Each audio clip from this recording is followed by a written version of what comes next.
ابتدائی کلمات کے لیے میں الفلاح اسکالرشپ اسکیم کے وائس چیئرمین جناب محترم سید ثقلین حیدر رضوی صاحب، director Saint Francis high school وکالہ اسرائیل امگیر، ان سے گزارش کرتا ہوں کہ وہ آئیں اور استقبالیہ کلمات ارشاد فرمائیں۔ جناب محترم سید ثقلین حیدر رضوی صاحب۔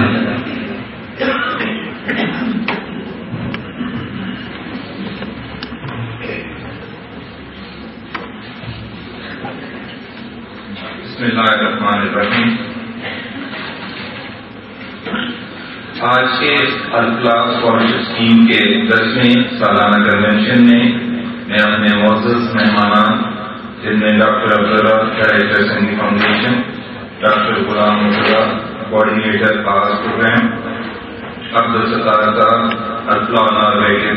سربراہ، عبداللطیف صاحب retired senior head master government comprehensive school پرشاد، ڈاکٹر حفیظ الرحمان صاحب وائس پریزیڈنٹ الخدمت فاؤنڈیشن، محترم احسن سید صاحب ریٹائرڈ بریگیڈیئر عبدالقیوم صاحب، محترم صدراحان ادارہ، معزز خواتین حضرات، میڈیا کے دوست اور اسکالرس کو آج کے اس پروگرام میں الفلاح اسکالرشپ اسکیم کی جانب سے دل کی اٹھا گہرائیوں سے خوش آمدید کہتا ہوں۔ معزز خواتین حضرات، آج کی اس محفل میں مجھے انتہائی خوشی ہے کہ یہاں ہمارے بہت سارے مہربان راولپنڈی سے، لاہور سے، گردونواز سے جو ہے وہ ہماری سرپرستی کے لیے یہاں تشریف فرما ہیں۔ میں ان کو یہ بتانا چاہتا ہوں کہ الحمدللہ پاکستان کے گوشے گوشے سے الفلاح اسکالرز آج پہنچے ہوئے ہیں۔ ہمارے ایسے اسکالرز جن کا تعلق صوبہ سندھ سے ہے، صوبہ سرحد سے ہے، کشمیر سے ہیں اور پنجاب کے دور دراز علاقوں سے ہیں، ہم ان سب کو بھی یہاں پر اس محفل میں خاص طور پر خوش آمدید کہتے ہیں، اور یقیناً یہ اس جذبے کو بہت تقویت پہنچاتی ہے جو آج سے 10 سال پہلے الفلاح کی شمع ایک چھوٹے سے دیے سے، ایک چھوٹی سی لو سے جس کا آغاز ہوا تھا، آج اس کی روشنی پاکستان کے گوشے گوشے میں ہے، آج اس کی روشنی پاکستان کے قریے قریے میں ہے، اور یہ اللہ کا بہت احسان ہے کہ اس نے اس تنظیم کو اس قدر کامیابی بخشی کہ آج ہم 10ویں کنونشن میں پورے ملک سے جو لوگوں کو خوش آمدید کہنے کے قابل ہوئے ہیں۔ معزز خواتین حضرات، ایک مشہور چیز مفکر کا مقولہ ہے کہ ہمیں آلو نہیں، آلو کا بیج چاہیے۔ یہ وہ فلسفی ہے، یہ وہ قول ہے کہ جس سے آج چین جو ہے وہ ایک معاشی طاقت بن گیا ہے۔ وہ جو کبھی چین کو کسی کاغذ میں نہیں لکھتے تھے، آج چین ہر محاذ پر، ہر قوت کے سامنے ڈٹ کر کھڑا ہے، اور اسی فلسفی کو لے کر، اسی قول کو لے کر الفلاح نے اپنے کام کا آغاز کیا تھا کہ ہم لوگوں کی امداد ان کا پیٹ بھرنے کے لیے نہیں، ان کا جسم ڈھانپنے کے لیے نہیں، ان کے سر پہ چھت فراہم کرنے کے لیے نہیں، بلکہ ان کو ان کے قدموں پہ کھڑا کرنے کے لیے کریں گے۔ ہم ان کی امداد طویل المیعاد بنیادوں پر کرنا چاہتے ہیں، ہم ایک فرد کی امداد نہیں کرنا چاہتے، ہم ایک قوم کی تعمیر کرنا چاہتے ہیں، اور یہ وہ جذبہ تھا، یہ وہ فلسفی تھی کہ جس کی بنیاد پر آج سے 10-11 برس پہلے 1998 میں ایک مختصر سے لوگوں کے گروہ نے اس کام کو آغاز کیا، اور آج اس کے سربراہ الحمدللہ ملک کے ٹوٹو عرض میں موجود ہیں، اور یہ ادارہ دن بدن اپنی ترقی کی منازل طے کرتا چلا جا رہا ہے۔ ہمارا یہ نظریہ ہے، ہمارا یہ موٹو ہے کہ ہم لوگوں کو بیساکھی نہیں دینا چاہتے، چلنے کا ہنر سکھانا چاہتے ہیں۔ ہم نے روٹی کھلانا نہیں، روٹی کمانا سکھانا چاہتے ہیں، اور اسی مقصد کے لیے الفلاح روز اول سے کام کر رہی ہے۔ الفلاح کے ادارے میں کسی رنگ، نسل، مذہب، فرقے، زبان، قومیت، ان سب کی تفتیش کے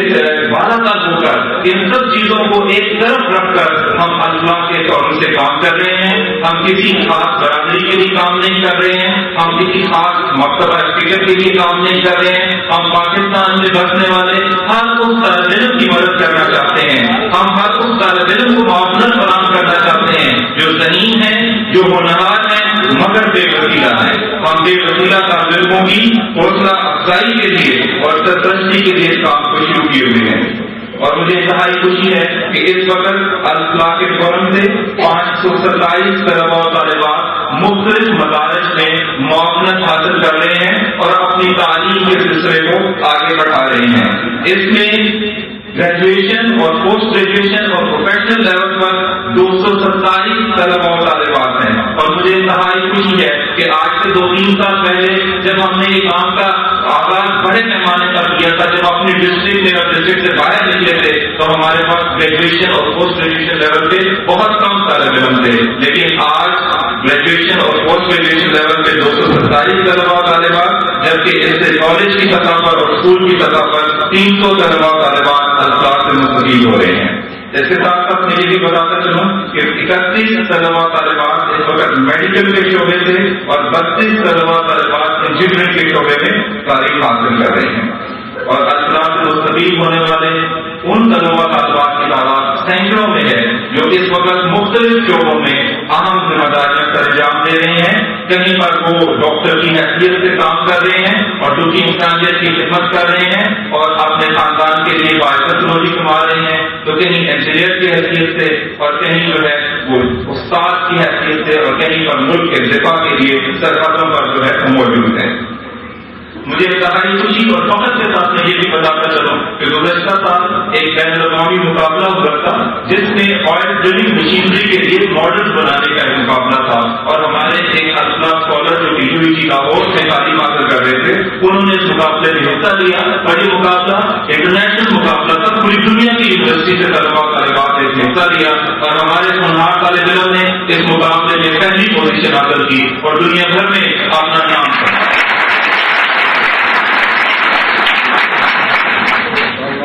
خواتین حضرات کہتے ہیں کہ نیکی کے اظہار سے نیکی برباد ہو جاتی ہے. میں اس بات سے اتفاق بھی کرتا ہوں اور اختلاف بھی رکھتا ہوں. نیکی کے اظہار سے نیکی برباد وہاں پر ہوتی ہے جب کسی کی ذات سے نیکی کی جائے اور اس نیکی کو گنوایا جائے، لیکن جب ایسی نیکی کی جائے جو معاشرے کے لیے ہو، جو قوم کے لیے ہو، جو آنے والی نسلوں کے لیے ہو، تو اس نیکی کا اظہار نہ صرف اس نیکی کو بڑھاتا ہے بلکہ میں سمجھتا ہوں کہ اس نیکی کے ثواب اور اجر کو ایک گنا بڑھا دیتا ہے. کیونکہ یہاں پر موجود کئی ایسے لوگ ہیں جن کو یہ باتیں سن کر ان کے دل میں آج ایک امنگ جاگے گی، ایک جذبہ جاگے گا کہ کاش ہم بھی اصلاح کے معاونات بنیں، کاش ہم بھی کسی کے سر پر ہاتھ رکھیں، کاش ہم بھی کسی کو فائنینس کریں. تو یہ نیکی کا اظہار ان جذبوں کو امنگ دینے کے لیے ہے، ان جذبوں کو احترام دینے کے لیے ہے، ان صلاحیتوں کو آگے لانے کے لیے ہے جو پیچھے بیٹھے ہوئے ہیں، جو معاونت کو کر رہے ہیں مگر آگے آنے میں کچھ ہچکچاہٹ کا سامنا کر رہے ہیں. تو یہ نیکی اس لیے اس کا اظہار کیا جا رہا ہے کہ اس نیکی سے